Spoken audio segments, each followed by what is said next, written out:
أعوذ بالله من الشيطان الرجيم. بسم الله الرحمن الرحيم. إن ربك يبسط الرزق لمن يشاء ويقدر إنه كان بعباده خبيرا بصيرا. ولا تقتلوا أولادكم خشية إملاق نحن نرزقهم وإياكم إن قتلهم كان خطأ كبيرا. ولا تقربوا الزنا إنه كان فاحشة وساء سبيلا. صدق الله مولانا العظيم. والصلاة والسلام عليك يا سيدي يا رسول الله. الصلاة والسلام عليك يا سيدي يا حبيب الله. الصلاة والسلام عليك يا سيدي يا شفيع المذنبين وعلى آلك وأصحابك يا سيدي يا رحمة للعالمين.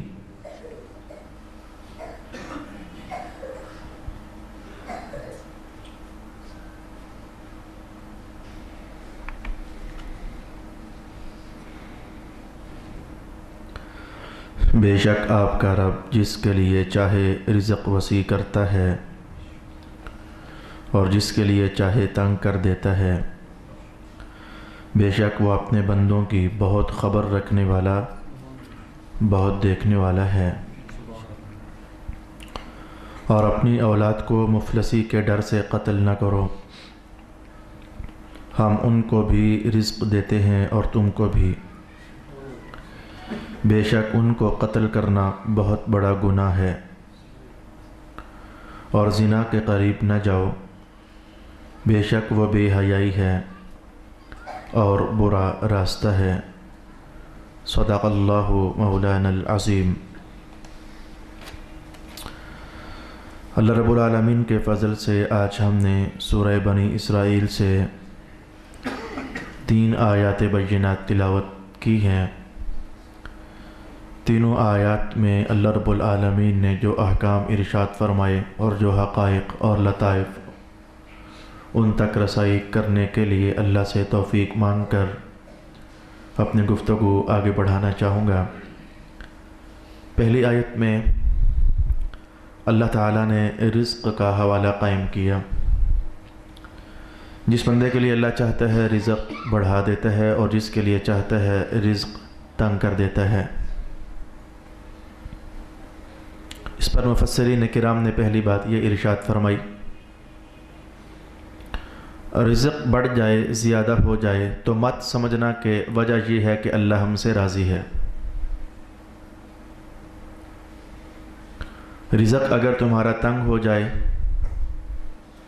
پریشانیاں بڑھ جائیں تو مت سمجھنا کہ وجہ یہ ہے کہ اللہ ہم سے ناراض ہے.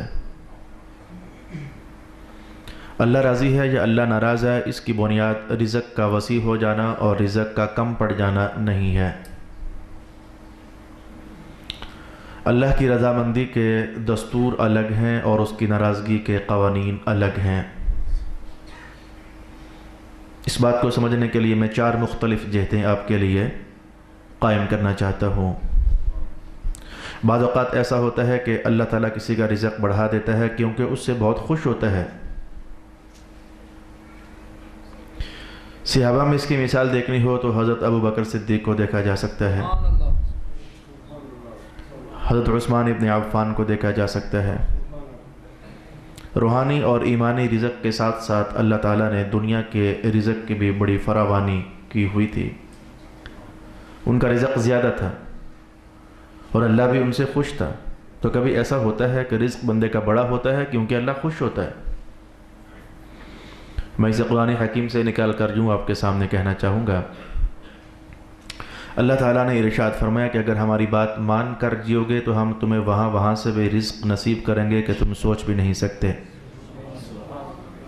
تو رزق کا بڑھ جانا کبھی اللہ کی اطاعت کا نتیجہ بن جاتا ہے، کبھی اللہ کی رضامندی کا نتیجہ ہوتا ہے، کبھی اللہ کی طرف سے خوشنودی کا نتیجہ ہوتا ہے. اور رزق کا بڑھ جانا کبھی اس لیے ہوتا ہے کہ اللہ تعالیٰ بندے سے سخت ناراض ہے، بطور سزا اس کا رزق بڑھ جاتا ہے۔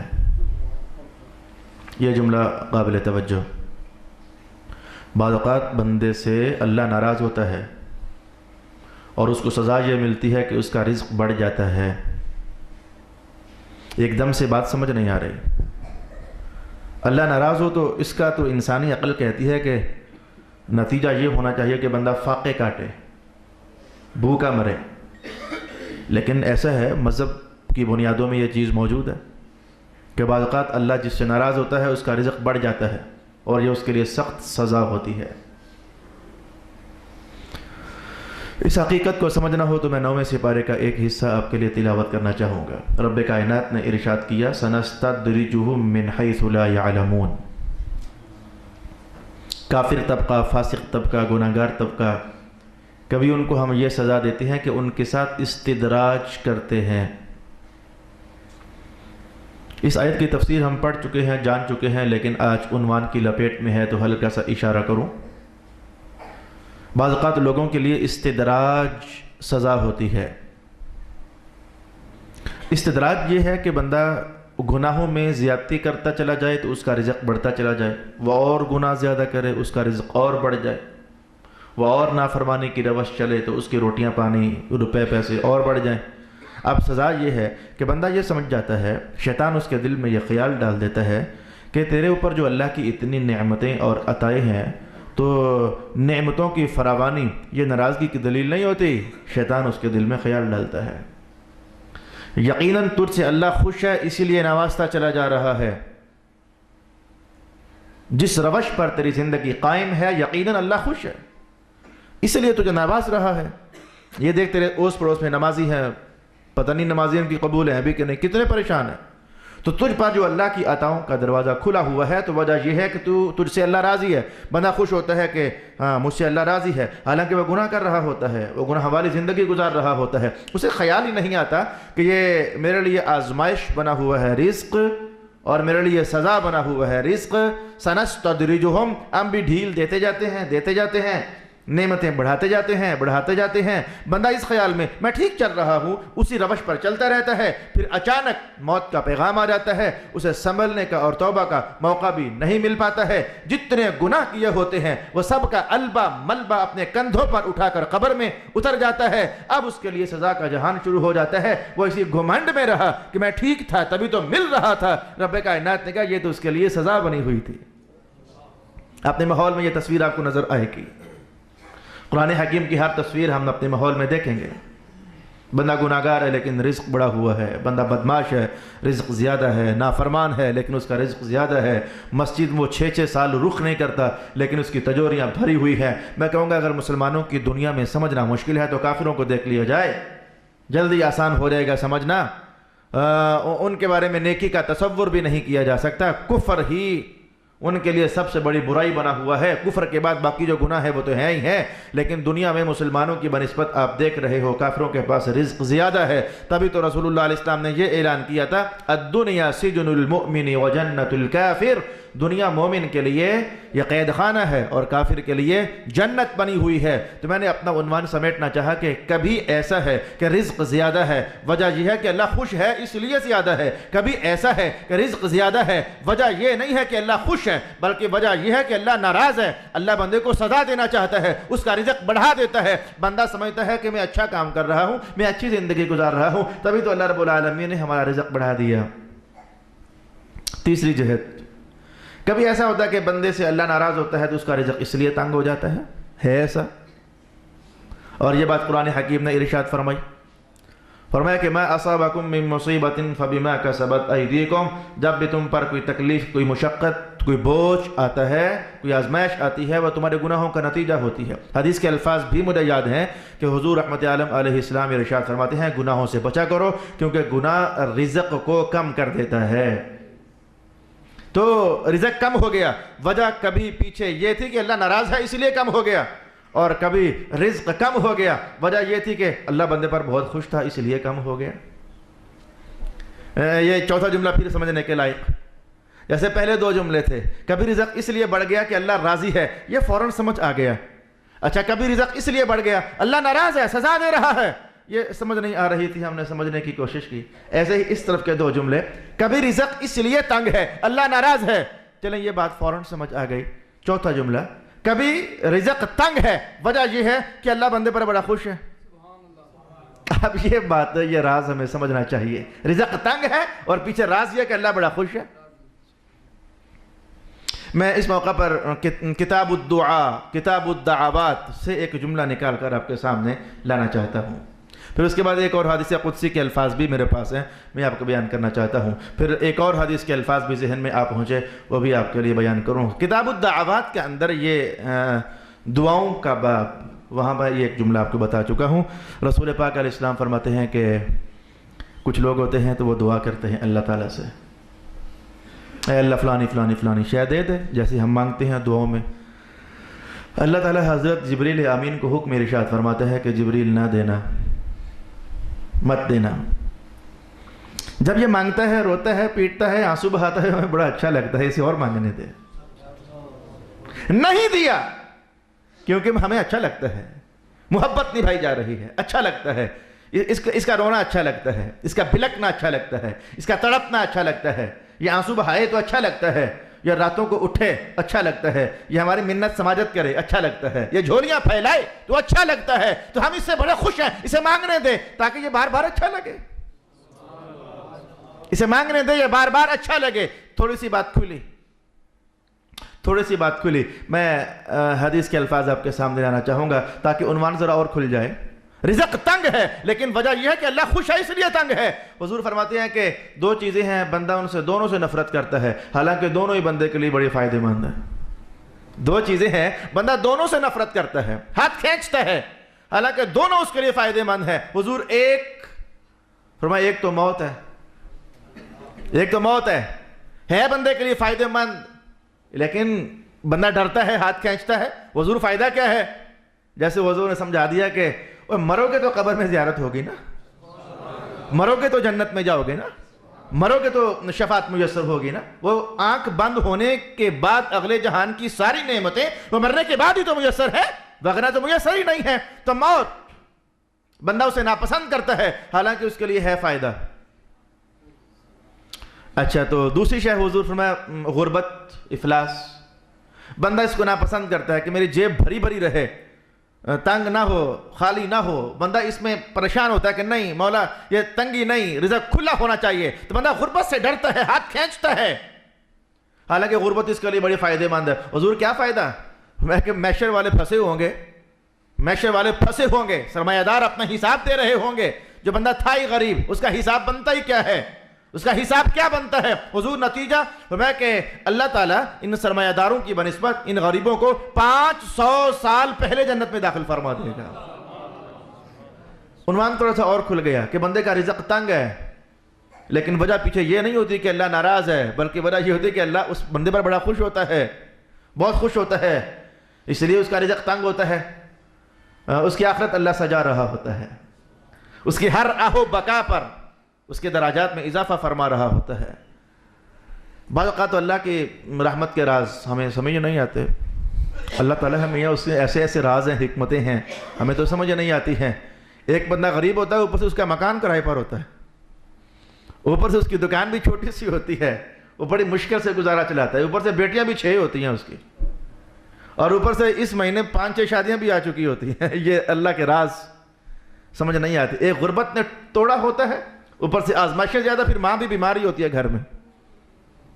یہ کیا چیز ہے؟ میں نے کہا بعض اوقات راز ہیں اللہ کے، ہمیں نہیں سمجھ آ رہے ہوتے۔ غربت میں بندہ پس رہا ہے، مکان کرائے کا ہے، اور اسی مہینے بجلی کا بل بھی زیادہ آ گیا ہے، بندہ جائے تو کدھر جائے؟ اور مسلم کے الفاظ بتاؤں، رسول پاک علیہ السلام فرماتے ہیں کہ کچھ لوگوں کو اللہ اپنے دربار میں ایک مقام دینا چاہتا ہے خاص، لیکن اللہ تعالیٰ دیکھ رہا تھا کہ بندے میں اتنی سکت ہی نہیں ہے کہ اس مقام تک پہنچ سکے، اس میں ہمت ہی نہیں ہے، بندگی کا وہ اعجاز، ریاضت، شب بیداریاں، جگراتے، دعائیں، آہو بقا اور نہ جانے کیا کیا تقوی کے انداز، اس میں تو وہ نہیں ہے، لیکن ہمارا ارادہ ہو گیا ہے، ہمارا ارادہ ہو گیا، ہم نے اسے نوازنا ہے۔ پھر حضور فرماتے ہیں کہ اللہ تعالیٰ اس بندے کو مصائب تلے دبا دیتا ہے، مصائب تلے، بندہ تو سمجھتا ہے کہ میں تو مر گیا، پس گیا، میرا کچھ نہ بچا، ستیہ ناس ہو گیا، اے اللہ یہ گھڑیاں کب ختم ہوں گی، موری مولا یہ لحظے کب مکیں گے اور کب سمٹیں گے، کب میں ان پریشانیوں سے باہر آؤں گا. تو بندہ انہی خیالوں میں. لیکن حضور فرماتے ہیں اللہ اس پر اور بوجھ ڈالتا ہے اور پھر خود ہی بندے کے دل میں صبر ڈال دیتا ہے. تو بندہ وہ بوجھوں تلے دب کر کہتا ہے اچھا مولا جیسے تو راضی میں بھی راضی. یہ جملہ منہ سے نکل جاتا ہے اس کے. وہ کہہ بیٹھتا ہے مولا اگر تو اس میں راضی، جے سونا میرے دکھ وچ راضی سکھ نو چلے پاواں. یہ صوفیاء نے کلام بھی کیا. تو وہ کہتا ہے مولا پھر ٹھیک ہے اگر تو راضی ہے تو میں بھی راضی ہے، میں بھی راضی ہوں. جیسے کہ وہ جنت کی پھولوں کی سیج میں پھلنے والے آج کربلا میں کٹ رہے ہیں، جن کے لیے جنت سے لباس اتر آئے آج ان کا لہو گر رہا ہے، جن کے لیے جنت کی حوریں تڑپ جائیں کہ مولا ہمیں ان کے حرم میں داخل فرما، لیکن آج ان کے لہو سے کربلا کی ریگستانی زمین کو سیراب کیا جا رہا ہے. لیکن وہ اللہ کے ہاں ایک مقام ہے، جتنی آزمائش بڑی ہوتی ہے اتنا مقام بھی زیادہ ہوتا ہے، اتنا مقام بھی بڑا ہوتا ہے. یار یہ کیا کم مقام ہے. ابھی تو ننھے ہیں، مدینہ کے حرم میں چل رہے ہیں، لیکن اعلان پہلے ہی ہو رہا ہے جنت میں جتنے بھی جائیں گے سب کا سردار حسن بھی ہے، حسین بھی ہے. مقام اتنا اونچا. اور آزمائشیں دیکھیں اسی حساب سے. سرکار دو عالم انبیاء کے سردار، لیکن طائف میں دیکھو کیا ہوا. میں کہوں گا کہ حضور رحمت عالم کے سارے بیٹے اللہ رب العالمین نے حضور کی نگاہوں کے سامنے واپس بلا لیے. کوئی بیٹا جوانی تک پہنچ نہ سکا. یہ آزمائشیں دیکھیں. مکہ کا ماحول اور 40 سال ایک ہی آواز ہے، محمد جیسا کوئی نہیں، محمد جیسا کوئی نہیں، محمد جیسا کوئی نہیں. 40 سال تک ایک آواز کافروں کے منہوں سے نکل رہی ہے. لیکن آج حضور نے اتنا کیا کہہ دیا کہ یہ سارے خدا جھوٹے ہیں، سچا تو عرش والا خدا ہے، میں محمد اللہ کا رسول ہوں. یہ اعلان کیا کیا؟ کل تک محبت کی بہیں ڈالنے والے آج تلواروں کا رخ کر رہے ہیں اور نیزوں بھالوں کو محمد مصطفیٰ کی چھاتی کی طرف کر رہے ہیں. مولا راز میں آزمائشیں جتنی زیادہ مقام بھی اتنا ہی اونچا ہوا کرتا ہے. بعض اوقات بندہ پستا ہے، تڑپتا ہے، روتا ہے، لیکن پھر جب وہ کہتا ہے مولا اچھا جیسے تو راضی ہم بھی راضی، مولا جیسے تو راضی ہم. مجھے تبری کے حوالے سے امام حسین پاک کا جملہ یاد پڑ گیا. تبری کے حوالے سے جب آپ مکہ چھوڑ رہے تھے صحابہ نے مشورہ دیا تھا کہ حسین پاک مہربانی فرمائیں، ہمیں کچھ ایسا محسوس ہوتا ہے کہ ادھر حالات ٹھیک نہیں، آپ نہ جائیں. آپ نے اس موقع پر یہ جملہ بولا تھا کہ اگر اللہ ہمارے ادھر بھیجنے پر راضی ہے تو ہم ہی رضامندی کے ساتھ جائیں گے، ہم اسی رضامندی کو ملحوظ خاطر رکھیں گے جو رضامندی اللہ رب العالمین کے ہاں ہے. اللہ کی رضا پر راضی رہنا. مجھے حدیث کا وہ جملہ یاد پڑ گیا. میرے حضور نے ارشاد کیا کہ جو بندہ ابدال ہوتا ہے، ابدال کے منصب پر فائز ہوتا ہے، اس کی 3 نشانیاں ہوتی ہیں. امام سیوطی نے جامع الاحادیث میں سے نقل کیا اور ان 3 نشانیوں میں سے ایک نشانی حضور نے یہ ارشاد فرمائی، الرضا بالقضاء. الرضا بالقضاء. جو بندہ اپنی اللہ کی تقدیر پر راضی نہیں رہتا کبھی مقام ابدال پر نہیں پہنچ سکتا، اور جو بندہ اللہ کی ہر فیصلے پر راضی ہو جاتا ہے کبھی ایسا ہوتا ہے کہ ان بندوں کی صف میں سے کسی کو نکال کر اللہ مقام ابدال اور مقام قطبیت پر فائز کر دیتا ہے. ارشاد گرامی ہوا ان ربک یبسط الرزق لمن یشاء ویقدر انہ کان بعباده خبیرا بصیرا. اگلا جملہ دھیان سے سننے والا ہے. کہا کہ اللہ جس کے لیے چاہتا ہے رزق کھول دیتا ہے، جس کے لیے چاہتا ہے تنگ کر دیتا ہے. یہ اس کی اپنی حکمتیں ہیں، اس کے چاہنے پر ہے کس کے لیے چاہتا ہے کہ تنگ کر دے، کس کے لیے چاہتا ہے کہ وہ کھول دے. تو مولا پھر یہ تو فیصلے آخر کرتا ہے تو کوئی تو سامنے شے ارادے میں ہوگی. فرمایا کہ اللہ اپنے بندوں کی حالات خوب جاننے والا ہے. اللہ اپنے بندوں کی حالات خوب جاننے والا ہے. کس کو کب دیں گے تو ٹھیک رہے گا، کس سے کب لے لیں گے تو ٹھیک رہے گا. آج میں جب اس عنوان پر سوچ رہا تھا تو میری توجہ 16ویں سپارے پر چلی گئی. حضرت خضر علیہ السلام نے ایک گاؤں میں جا کر تو دیوار سیدھی کر دی تھی. پہلے ان گاؤں والوں سے کہا ہمیں روٹی پانی کھلاؤ، ہم مہمان ہیں. تو کہنے لگے کوئی روٹی پانی نہیں، آپ جائیے، ہم کہاں سے کھلائیں آپ کو. بڑا صاف سا جواب دے دیا. موسیٰ علیہ السلام بھی ساتھ تھے. جب بستی سے باہر نکلنے لگے تو ایک دیوار جھکی ہوئی تھی. تو خضر علیہ السلام نے کہا چل موسیٰ بھائی ایسا کرتے ہیں، یہ دیوار گر رہی ہے تو سیدھا کر دیتے ہیں. موسیٰ علیہ السلام جلالی طبیعت فرمانے لگے روٹی انہوں نے کھلائی نہیں تو دیوار سیدھی کر دیں، مہمان نوازی انہوں نے کی نہیں ہے تو دیوار سیدھی کر دیں. خضر علیہ السلام نے کہا میں نے کہا بھی تھا کہ آپ سوال نہ کیجئے گا، تو پھر آپ نے میرے کام میں سوال کر دیا، سوال کر کے مداخلت کر دی. کہا اچھا چلیں اب نہیں. مجھے بتائیں یہ راز کیا ہے؟ 16واں سپارہ تو قرآن حکیم کے الفاظ آپ نے پڑھے، وَأَمَّا الْجِدَارُ فَكَانَ لِغُلَامَيْنِ يَتِيمَيْنِ، یہ جو دیوار ہے یہ یتیم بچوں کی تھی، باپ ان کا نیک تھا، صالح تھا، اس کے نیچے خزانہ تھا، كَنْزٌ لَهُمَا وَكَانَ أَبُوهُمَا صَالِحًا، اس کے نیچے خزانہ تھا۔ تو اللہ رب العالمین نے چاہا کہ اگر ابھی یہ دیوار کھل گئی تو خزانہ نکل آئے گا تو کوئی لوٹ مار کر لے گا، اللہ نے چاہا کہ فی الحال دیوار قائم ہی رہے۔ تو محسوس ہوا میں نے یہاں سے صرف یہ معنی نکالنا چاہا کہ ایک وقت ایسا ہے ہم پر، ہم دولت چاہ رہے ہوتے ہیں، نہیں مل رہی ہوتی، ہمیں پتہ نہیں ہوتا، لیکن اللہ جان رہا ہوتا ہے کہ فی الحال نہ ملنا بہتر ہے، کل دوں گا تو ان کے لیے بہتر ہے۔ اللہ بہتر جان رہا ہوتا ہے۔ جیسے کہ ہمارے ہاں ہم اپنے والدین ہیں، اپنے بچوں کے حوالے سے ہم انہیں ٹافیاں نہیں دیتے، ہم انہیں گولیاں نہیں دیتے، ہم انہیں میٹھی چیزیں نہیں دیتے، بچوں کا دل بڑا کر رہا ہوتا ہے لیکن ہم کہتے ہیں کہ نہیں دیں گے، ان کے دانت خراب ہوں گے، بچے بیمار ہو رہے ہیں، ہم انہیں انجیکشن لگاتے ہیں، چھوٹا سا وجود ہوتا ہے، وہ سوئی چبھتی ہے تو درد سے وہ چیخ اٹھتے ہیں، لیکن ہم جیسے جان رہے ہوتے ہیں نا کہ انجیکشن کی سوئی ان کو کل توانا بنا دے گی، صحت مند بنا دے گی، بس تشبیہیں چھوڑو ادھر، یہ دنیا کی کہانی ہے، یہ بندوں کی کہانی ہے، اللہ کے معاملات اپنے ہیں، وہ جانتا ہے کب بندہ روئے گا، بلکے گا، تڑپے گا تو اس کے لیے بہتر ہے، اور کب ہم اسے آسودہ حال کر دیں گے تو اس کے لیے بہتر ہے۔ ارشاد گرامی ہوا انہو کان بعبادہ خبیرا بصیرا۔ ابن زید نے کہا کہ یہ مکہ والوں کی ایک کہانی تھی جو اللہ رب العالمین نے اس میں ارشاد فرمائی ہے، مکہ والوں کی کہانی۔ وہ کہانی کیا تھی؟ کہتے ہیں کہ جب کبھی ان پر کشادگی کا زمانہ آتا، مال و دولت زیادہ ہوتی نا جب، تو پھر وہی تلواریں، وہی نیزے، وہی بھالے لڑنے مرنے پر آمادہ، اور جب کبھی قحط کا زمانہ گزرتا تو منہ بنا کر بیٹھ جاتے، اب لڑنے پھرنے کے لیے، اسلحہ خریدنے کے لیے پیسے نہیں ہیں۔ تو مولا کائنات نے کہا کہ یہی تو رب سمجھا رہا ہے کہ اللہ جس کے لیے چاہتا ہے کہ رزق دینا چاہیے وہ دے دیتا ہے، اسے پتہ ہے اب دوں گا تو خیر ہے، اب دوں گا تو شر ہے، اللہ بچا لیتا ہے، نہیں دیتا۔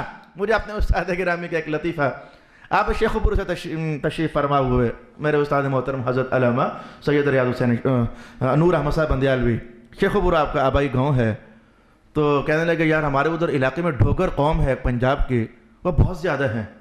تو میں نے کہا آپ یہ کیوں بتانا چاہتے ہیں کہ بہت زیادہ ہیں؟ کہنے لگے ڈوگر بڑے اکھڑ مزاج ہوتے ہیں۔ میں نے کہا جی پھر؟ کہنے لگے بڑے بدماش بھی ہوتے ہیں۔ کہنے لگے پھر؟ کہنے لگے عجیب بات ہے کہ میں بھی ڈوگر ہوں۔ میں نے کہا جی پھر؟ کہنے لگے میرے ساتھ اللہ نے کرم کیا، میں مذہب کے 2 لفظ پڑھ گیا۔ میں نے کہا وہ بات آپ کیا بتانا چاہتے ہیں یہ ڈوگروں کی؟ کہنے لگے جب یہ فصلیں کٹنے کا زمانہ ہوتا ہے تو یہ تیاریاں شروع کر دیتے ہیں، کئی سال جناب گندم کٹے گی، تو پتہ ہے ہم نے پیسوں کا کرنا کیا ہے؟ جی استاد صاحب کیا کرنا ہے؟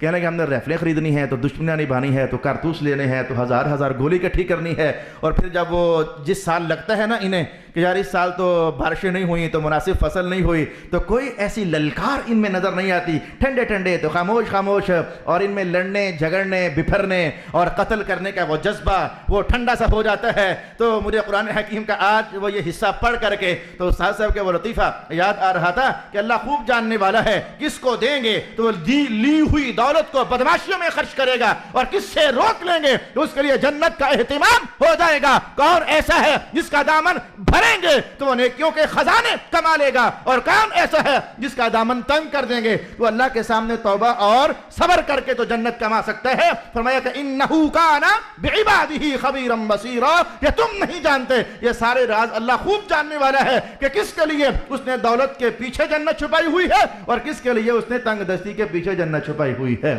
انہو کان بعبادہ خبیرا بصیرا وَلَا تَقْتُلُوا أَوْلَادَكُمْ خَشْيَةَ إِمْلَاقٍ، اپنی اولادوں کو قتل نہ کرو غربت اور افلاس کے ڈر سے۔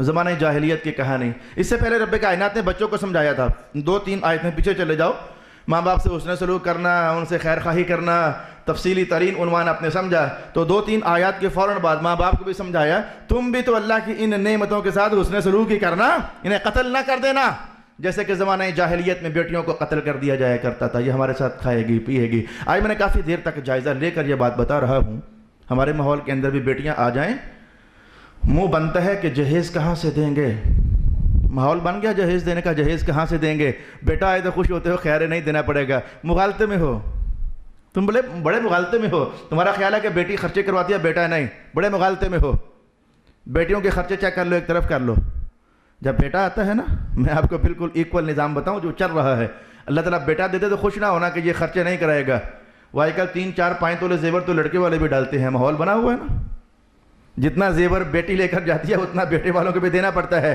پلس بیٹیوں کو تم نے جہیز دے دیا، برتن شرطن بستر، اور بیٹے کی شادی کرنی ہو تو باپ کو پہلے فکر پڑی ہوتی ہے جگہ ہے نہیں ہے تو کیا کریں، وہ کمرہ بنانے کے لیے جگہ لیتا ہے، وہ پلاٹ لیتا ہے، پھر اس کی تعمیر کرتا ہے، تو بیٹیوں کا جہیز میں پھر بھی کہوں گا شاید کم پیسے لیتا ہو، اور آج کل تو ایک مرلہ جگہ لینی ہو تو 2.5-3 لاکھ تو پہلے تیار کرو نا، اور پھر 4-5 لاکھ اوپر لگاؤ، یہاں نظام برابر ہے، لیکن یہ ہماری سمجھ کی کم اہلی ہے، نادانی ہے، اور کم فکری ہے، کم آگاہی ہے کہ ہم بیٹیوں کو بوجھ سمجھتے ہیں اور بیٹوں کو ہم راحت جان تصور کرتے ہیں۔ مولا کائنات نے بیٹیوں کی طرفداری فرمائی اور کہا کہ غربت کے افلاس کے ڈر سے اپنی بیٹیوں کو، اپنی اولادوں کو قتل نہ کرنا۔ جملہ سمجھنا، وہ جو تم کہا کرتے ہو، وہ جو روح بھی آتی ہے رزق ساتھ لے کر آتی ہے، یہ آپ نہیں کہتے ہو، یہ قرآن کا بیان ہے۔ نحن نرزقہم وإیاکم، کہنا یہ تھا کہ تمہیں بھی ہم ہی دے رہے ہیں نا تو انہیں بھی ہم دیں گے، یہ کہنا تھا، کہا نہیں، ایسے نہیں۔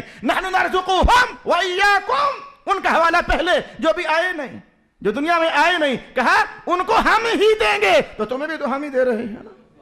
یعنی سٹائل تبدیل، بظاہر یوں بنتا تھا کہ تمہیں بھی تو ہم ہی دے رہے ہیں نا تو انہیں بھی ہم دیں گے، کہا نہیں، انہیں بھی ہم ہی دیں گے تو تمہیں بھی تو ہم ہی دے رہے ہیں نا۔ یعنی یہ فکر تمہارا نہیں ہے، یہ ذمہ ہمارا ہے۔ اگر بیٹی آ رہی ہے تو اپنا رزق ساتھ لے کر آ رہی ہے، بیٹا آ رہا ہے تو اپنا رزق ساتھ لے کر آ رہا ہے۔ میں آج ایک حدیث میں 2 لفظ زیادہ ہوئے، میں کتنا خوش ہوں۔ یہ میرے ہاتھ میں دور منصور ہے، میں 2 لفظ زیادہ ہوں، میں کتنا خوش ہوں۔ آج سے پہلے میرے پاس یہ 2 لفظ نہیں تھے، لیکن آج امام سیوطی کے روایات سے میں نے یہ 2 لفظ پڑھے، کتنا خوش ہوں۔ میرے حضور رحمت عالم ارشاد کرتے ہیں کہ جس نے 3 بیٹیوں کی پرورش کی یا 3 بہنوں کی، یہ بہنوں کا معاملہ میرے پاس نہیں تھا، میرے علم میں نہیں تھا، میں آج تک حدیث کا اتنا متن جانتا تھا، جس نے 3 بیٹیوں کی پرورش کی، لیکن آج حضور نے 3 بہنوں کو بھی ساتھ جوڑا۔ یہ بعض اوقات بھائی لوگ ایسے ہوتے ہیں، باپ فوت ہو گیا، جو بڑا بھائی ہوتا ہے نا، سب سے بڑا بھائی، اگر آپ خوش طبی کرنا چاہو تو میں کہوں گا کہ وہ قربانی کا بکرا ہوتا ہے بیچارہ، اور اگر مذہب کی زبان سننا چاہو تو حضور نے فرمایا یہ بڑا بھائی باپ ہی تو ہوتا ہے۔ یہ حدیث کے الفاظ ہیں، الاخ الکبیر کالاب، بڑا بھائی اللہ نے اسے باپ کا منصب دے دیا ہے۔ اب باپ فوت ہو گیا، اس نے ایک بہن کو پالا، دوسری کو پالا، تیسری کو پالا، پڑھایا لکھایا، ان کی شادیاں کرائیں، جو کام باپ نے کرنا تھا اس نے کر دیا۔ میرے حضور نے کہا چل پھر ٹھیک ہے، کام باپ کا تھا، تو نے کیا تو جو جزا اللہ نے باپ کو دینی تھی وہ تجھے بھی عطا فرما دے گا۔ جس نے 3 بیٹیوں کی پرورش کی یا 3 بہنوں کی، پھر حضور نے کہا اچھا نیچے آ جاؤ، جس نے 2 بیٹیوں کی پرورش کی یا 2 بہنوں کی، یہ بہنوں کا لفظ امام جلال الدین سیوطی نے ساتھ ارشاد فرمایا۔ پھر فرمایا کہ ان کے اخراجات برداشت کیے، تو جملہ یار سنو، میرے حضور نے کہا یقیناً، یہ لفظ بھی زیادہ ہے میرے پاس آج، اس سے پہلے میرے علم میں نہیں تھا۔ یقیناً اللہ رب العالمین بہنوں اور بیٹیوں کو پالنے والے کو جنت عطا فرمائے گا۔ یقیناً، یقیناً، یہ الفاظ راحت جاں ہیں۔ میں نے تو کئی بار کہا کہ بیٹے دنیا کا مال، میں نے نہیں کہا، قرآن حکیم نے کہا المال والبنون زینت الحیات الدنیا، اور بیٹیاں آخرت کا مال، بیٹیاں جنت کا مال۔ سراقہ بن مالک رضی اللہ تعالی عنہ رسول پاک علیہ السلام کی خدمت میں حاضر، میرے حضور ارشاد کرنے لگے سراقہ میں تجھے ایک بہترین صدقہ بتانا چاہتا ہوں، بہترین صدقہ۔ حضور ارشاد ہو جائے کون سا بہترین صدقہ؟ میں آپ کا ایک مغالطہ بھی توڑوں گا، ایک مغالطہ چھوٹا سا جلدی سے توڑوں گا۔ حضور کون سا بہترین صدقہ؟ رسول اللہ علیہ السلام میں کہ تیرے گھر میں اللہ کوئی بیٹی دے دے اور تیرے سوا کمانے والا بھی کوئی نہ ہو، مانا یہ تھا تو خود ہی کمائے تو خود ہی بھی کھائے، اپنی بیٹی پر بھی لگائے، جو بیٹی کے منہ میں نوالے ڈال رہا ہے یہ بہترین صدقہ ہے۔ ہم صدقہ کا معنی سمجھتے ہیں پیسہ دینا، بس اتنا کو، جی نہیں، صدقہ کا لغوی معنی ہوتا صدیق، دوست، قریب ہونا۔ اس لیے حق مہر کو عربی زبان میں صداق کہا جاتا ہے، صاد دال قاف، صداق یعنی مہر دو تو بیوی سے قریب ہو جاؤ۔ یہ صداق یا صدیق یا صدق، یہ جو مادہ ہے یہ اصل میں قریب کرنے کے معنی میں استعمال ہوتا ہے۔ تو صدقہ صرف روپے دینے کو نہیں کہتے، صدقہ ہر اس عمل پر میرے حضور نے ارشاد کیا جو بندے کو اٹھا کر اللہ سے قریب کر دیتا ہے۔ میں اس پر مثال قائم کرتا ہوں، میرے حضور نے کہا کہ سچ بولنا صدقہ، پھر فرمایا کہ کسی کا سامان نیچے گرا ہوا تھا تو وہ پکڑ کر کے اس کو دے دینا صدقہ. پھر فرمایا کہ سبحان اللہ کہو تو یہ بھی صدقہ. پھر کہا الحمدللہ کہو تو یہ بھی صدقہ. کل تکبیرۃ صدقہ وکل تحمیدۃ صدقہ وکل تسبیحۃ صدقہ. اور کسی سے مسکرا کر بات کرنا یہ بھی صدقہ. میرے حضور نے کہا جس مسکرا کر بات کرنا یہ بھی صدقہ. وہ یہ ہر عمل ایسا ہے جو بندے کو اللہ سے قریب کرتا ہے. یہ مال دینے کو بھی تو اسی لیے صدقہ کہتے ہیں کہ یہ بھی بندے کو اللہ سے قریب کرتا ہے. ہر اچھا عمل مذہب شریف میں صدقہ ہے. تو میرے حضور نے کہا سراقہ بتاؤں بہترین صدقہ؟ حضور ارشاد ہو جائے. میں کہ بہترین صدقہ یہ ہے کہ اللہ تجھے بیٹی دے دے تو پھر تو کمانے والا بھی اکیلا ہی ہو اور پھر تو اس پر خرچ کرے, اس کو کھلائے, اس کو پلائے. میں کہوں گا کہ یہ دیکھو رسول اللہ علیہ السلام کو اللہ نے 4 بیٹیاں نصیب فرمائی اور میرے حضور اکیلے کمانے والے تھے. 4 بیٹیاں نصیب فرمائی اور چاروں کی تربیت مصطفیٰ کریم صلی اللہ علیہ وسلم نے فرمائی. اور جتنے بیٹے دیے سارے واپس بلا لیے. محسوس ہو گیا کہ جس عنوان کی ترغیب حضور ہمیں سمجھا رہے ہیں پہلے خود اس عنوان کو نبھایا ہوا ہے. اس عنوان کو نبھایا ہوا ہے. ارشاد گرامی ہوا وَلَا تَقْتُلُوا أَوْلَادَكُمْ خَشْيَةَ إِمْلَاقٍ نَحْنُ نَرْزُقُهُمْ وَإِيَّاكُمْ إِنَّ قَتْلَهُمْ كَانَ خِطْئًا كَبِيرًا. بے شک ان کا قتل کرنا بہت بڑا گناہ ہے. صدق اللہ العظیم.